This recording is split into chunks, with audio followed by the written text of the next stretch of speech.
for you. Thanks. I was quite worried.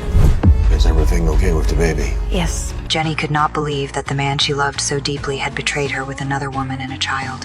Her heart felt as if it had been cut by a knife, and she swore never to forgive him. But Jenny did not know that all of this was a huge misunderstanding.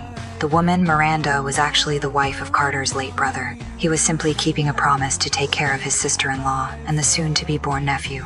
And I promised him I would take care of her and her baby. In fact, even tonight, he had planned to propose to his current girlfriend. Completely unaware, she made the call and coldly announced the breakup. We're over, goodbye. Then she blocked his number and vanished completely from his world. 6 years later, Jenny had become a somewhat well-known writer, but a crazy fan shattered her peace. He called himself Greg, knew everything about Jenny, and even dreamed of marrying her and having children with her.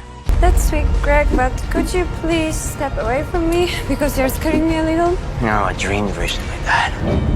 We got married, and after that, he gave me 7 children.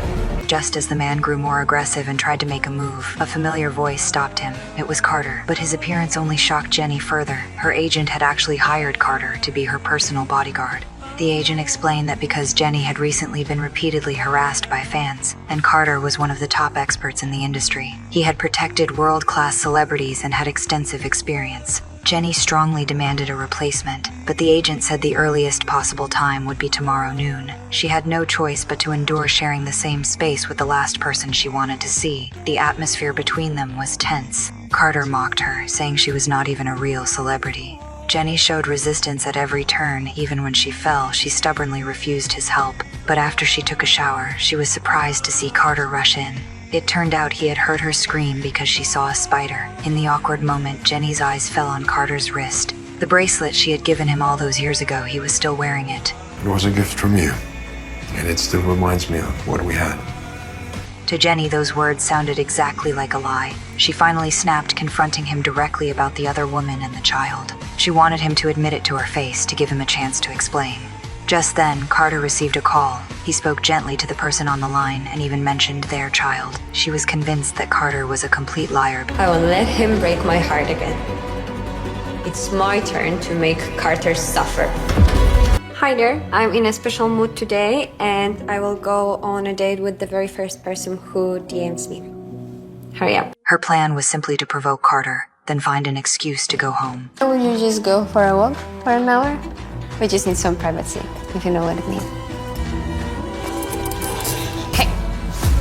What are you doing? You said you wanted privacy. I just wanted to annoy the bodyguard. In the nick of time, Carter appeared again. She said no. Get out before I call the cops. God, what a relief. Cops?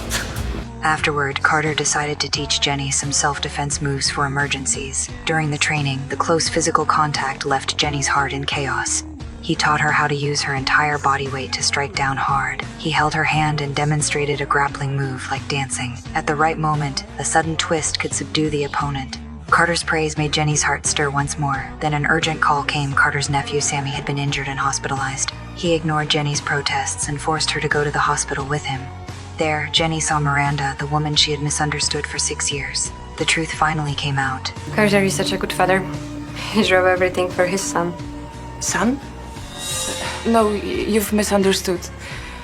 Carter really does care about Sammy, but he's not his father, he's his uncle.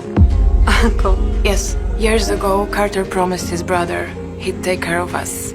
Carter had never betrayed her. He had only been keeping a promise to his late brother. Jenny was stunned. She realized she had wasted 6 whole years. At that moment, her agent Scott arrived. He lied, saying the crazy fan had been arrested and the threat was gone, then dismissed Carter on the spot. In the car on the way back, Scott finally revealed his true colors. He was the one who had been harassing Jenny all along. He had hired Carter to scare away other suitors, but upon discovering that Carter was her ex-boyfriend, he decided to eliminate the obstacle himself. His plan was to take Jenny far away. Let me go! I'm not going anywhere with you! Oh, yes, you are. You're behind all of those creepy messages and letters. So why did you hire the bodyguard then? Because I was sick of those disgusting fans hanging around you. Can be. He came back for me.